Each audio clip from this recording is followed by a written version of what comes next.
C'est le pasteur Steve Kunda. Bienvenue sur votre chaîne OETV, votre Web TV au service de l'Évangile. Et nous allons partager notre exhortation qui se situe dans le livre de Matthieu, chapitre 7, au verset 24, pour démarrer une très bonne journée ou une fin de journée, comment et tout dépend là où vous êtes situé. Et sans plus tarder, nous allons aller dans Matthieu, chapitre 7. C'est pourquoi, la Bible nous dit dans Matthieu chapitre 7 au verset 24, c'est pourquoi quiconque entend ces paroles que je dis et les met en pratique sera semblable à un homme prudent qui a bâti sa maison sur le roc. La pluie est tombée, les torrents sont venus, les vents ont soufflé et elles se sont jetées contre cette maison et elle n'est point tombée parce qu'elle était fondée sur le roc. Mais quiconque entend ces paroles que je dis et ne le met pas en pratique sera semblable à un homme insensé qui a bâti sa maison sur le sable. La pluie est tombée, les torrents sont venus, les vents ont soufflé et ont battu cette maison. Et elle est tombée et sa ruine a été grande. Voilà, bien-aimés, pour cette exhortation. La Bible nous dit ici, Jésus parle, il parle aux disciples, il dit, voici, quiconque, à quoi ou à qui ressemble, quiconque entend mes paroles et les met en pratique. Vous voyez, dans ce verset, je vous exhorte sur la parole de Dieu à mettre la parole de Dieu en pratique. Dieu nous fait comprendre ici qu'il y a des personnes qui entendent la parole de Dieu, qui ne la mettent pas en pratique. Vous pouvez entendre, mais écouter, c'est autre chose. Tout le monde peut entendre la parole de Dieu, mais tout le monde n'écoute pas. Écouter, c'est obéir à la parole de Dieu. Écouter, c'est pratiquer la parole de Dieu. Et c'est pourquoi Jésus dit ici, c'est pourquoi quiconque entend ces paroles que je dis et les met en pratique. C'est-à-dire littéralement, on peut entendre la parole, mais Jésus ne veut pas simplement que nous arrêtions simplement à la première étape d'entendre la parole. Mais il veut que nous allions plus loin, c'est-à-dire à écouter la parole, à mettre la parole en pratique, car mettre la parole en pratique fait de nous des hommes prudents. Vous savez, une personne prudente, c'est une personne qui a un frein en elle. C'est une personne qui fait attention. Vous voyez un petit peu. Et la Bible nous déclare dans le livre de Proverbes 28 au verset 19, sans la révélation, le peuple est sans frein. Vous voyez, c'est-à-dire quand on n'a pas la connaissance. Or, la révélation, c'est la connaissance. Je vais le prendre rapidement et nous allons continuer la suite de cette exhortation.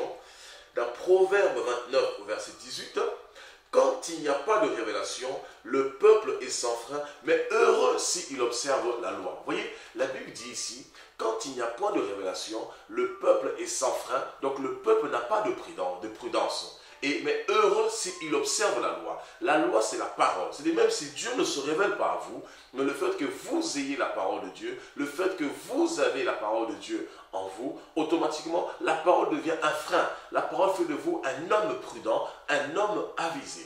Et il dit, lorsque nous sommes un homme prudent, un homme avisé, parce que nous avons la connaissance, nous avons le jugement, le discernement, nous sommes semblables à une maison bâti sur le roc. Voyez? Et le roc, c'est Petra en grec.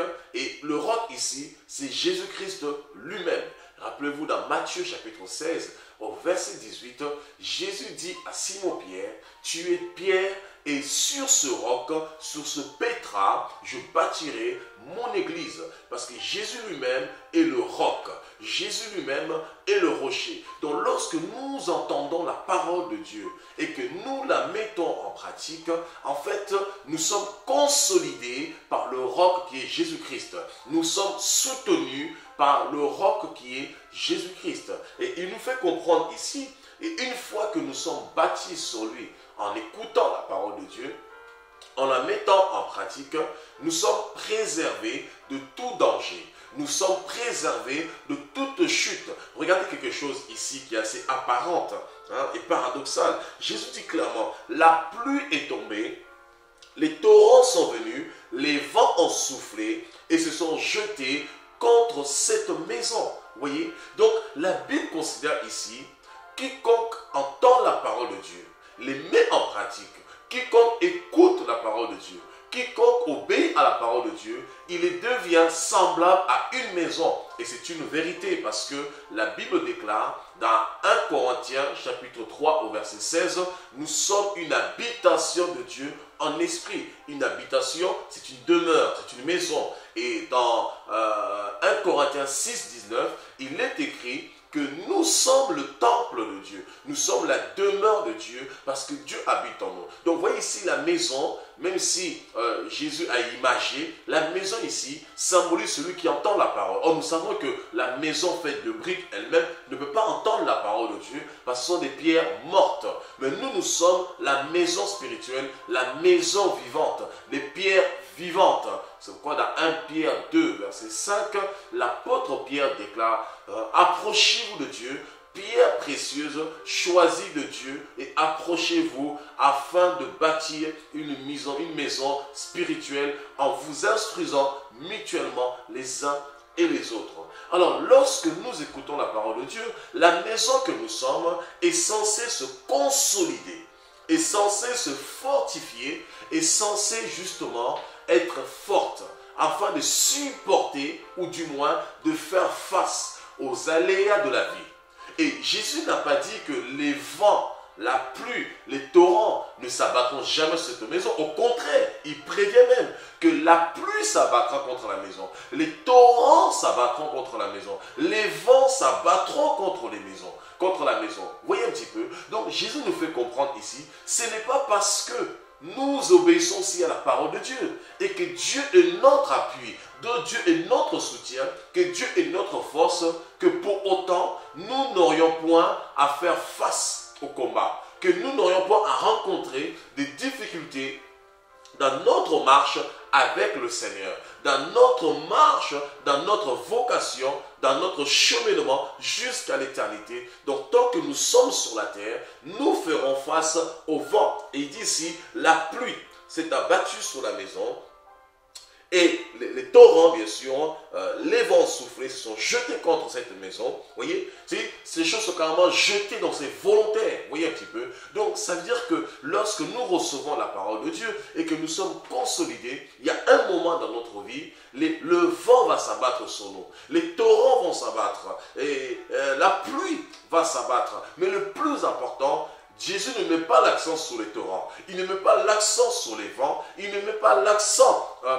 sur les torrents, sur la pluie, mais il met plutôt l'accent sur le roc. La maison bâtie sur le roc, l'accent sur la parole, celui qui reçoit la parole et qui la garde, celui qui reçoit la parole et qui la met en pratique. Lorsque nous recevons la parole, nous la mettons en pratique, nous sommes forts. Nous sommes soutenus parce que la parole devient notre appui, la parole devient notre soutien, la parole devient notre garde-fou. Vous voyez un petit peu, notre frein pour ne pas qu'on chevauche, pour ne pas qu'on tombe, voyez, pour ne pas qu'on s'égare, pour ne pas qu'on soit ébranlé. Donc Jésus met l'accent plutôt sur le fait d'écouter la parole, parce que la parole devient notre sécurité. Bien aimé. Et c'est important de comprendre cela. C'est vraiment important de saisir cela. C'est vraiment important de saisir la pensée de Dieu. de saisir la vision de Dieu. C'est vraiment important de saisir le langage de Dieu, ce que Dieu veut nous enseigner, de saisir ce que Dieu veut nous communiquer, de saisir la vision suprême de Dieu. Et lorsqu'on arrive à comprendre cela, automatiquement, nous allons avancer. Nous pourrions faire face aux aléas de la vie. Nous pourrions faire face aux combats, aux difficultés de la vie. Vous savez, la pluie ici symbolise des difficultés. La pluie symbolise les paroles des hommes. La pluie symbolise ce que les hommes peuvent dire sur toi, ce que les hommes peuvent dire sur nous. Voyez, la pluie, les moqueries, les critiques, parce que tu as accepté Jésus-Christ, on se moque de toi. Parce que tu as accepté Jésus-Christ, on te minimise, on se moque de ta vie, on te déconsidère, on te méprise, on te rejette, on te met à l'écart. Voyez un peu, la pluie, tout ce que les gens peuvent dire sur toi. Et ensuite, il nous dit ici, il y a, comment ça s'appelle, les torrents. Voyez, les torrents, les difficultés de la vie. Voyez, les torrents ici, c'est les difficultés de la vie, les soucis de la vie, l'oppression des hommes. Et il nous parle de vent. Le vent ici qui symbolise les puissances de ténèbres.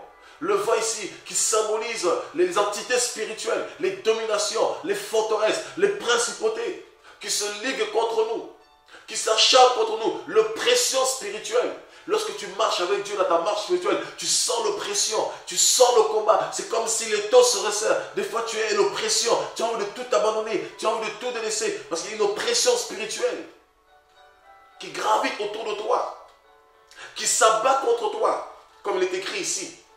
Mais lorsque tu es assis dans la parole de Dieu, lorsque tu es bâti dans la parole de Dieu, lorsque tu es assis dans la parole de Dieu, tu n'as pas à craindre les torrents, tu n'as pas à craindre la pluie, tu n'as pas à craindre les vents, parce que Jésus seul est au contrôle. Et Jésus précise clairement que les vents peuvent s'abattre sur toi, les torrents peuvent s'abattre sur toi, la pluie peut s'abattre sur toi, mais tu seras inébranlable. C'est-à-dire, toutes ces choses ne pourront pas t'atteindre parce que Dieu est le rocher des âges.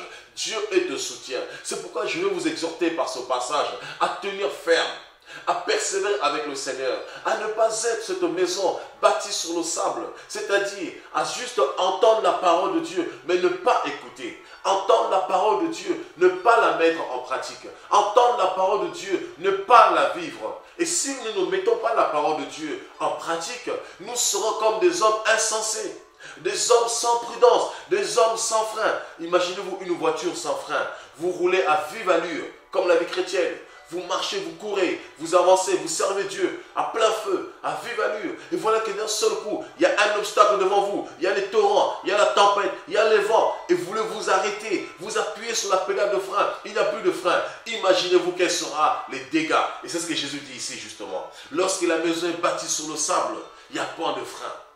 Les dégâts sont immenses. Et il dit carrément, la ruine a été grande. Le fait de ne pas mettre la parole de Dieu en pratique, on est comme des insensés, des hommes sans prudence, sans frein. C'est pourquoi l'apôtre Jacques dit dans Jacques 2, ne vous bornez pas simplement à écouter la parole de Dieu, mais mettez-la en pratique. Et lorsque nous mettons en pratique la parole de Dieu devient une force pour nous. La parole de Dieu devient un soutien pour nous. La parole de Dieu devient un appui pour nous. C'est pourquoi, bien aimés, je tiens à vous encourager à persévérer dans la parole de Dieu. Ne craignez point les torrents, ne craignez point les tempêtes, ne craignez point la pluie, car Jésus ne mentionne pas spécialement ces choses. Jésus ne met pas l'accent sur ces choses, mais il met plutôt l'accent sur ton état spirituel. Il met plutôt l'accent sur votre état spirituel. Comment vous bâtissez votre maison. Et lorsque vous êtes bâti sur le Seigneur d'une manière spirituelle, lorsque vous êtes assis sur le Seigneur, assis sur le roc, assis dans la parole de Dieu, automatiquement, même si les vents s'abattent sur vous, les torrents, la pluie s'abattent sur vous, ben vous serez inébranlable, vous serez soutenu parce que Dieu n'abandonne jamais les siens. Il a dit, je ne te délaisserai point et je ne t'abandonnerai point. Tant que nous sommes obéissants à la parole de Dieu, Dieu sera toujours notre soutien. C'est pourquoi, bien aimés dans le Seigneur, je tiens vraiment à vous encourager à persévérer dans la parole, à vous fortifier, à bâtir votre vie dans la parole de Dieu, que personne ne puisse vous sortir de la voie de Dieu, que personne, que rien, aucune pluie, aucun torrent, aucun vent ne puisse vous sortir de la vision, de la pensée de Dieu. Que le Seigneur vous bénisse abondamment. Soyez accrochés au Seigneur. Soyez fidèles à la parole de Dieu. Et que la parole encore abonde dans vos vies. Au nom puissant de Jésus-Christ. Que la paix du Seigneur soit sur vous. À bientôt sur votre chaîne OE TV.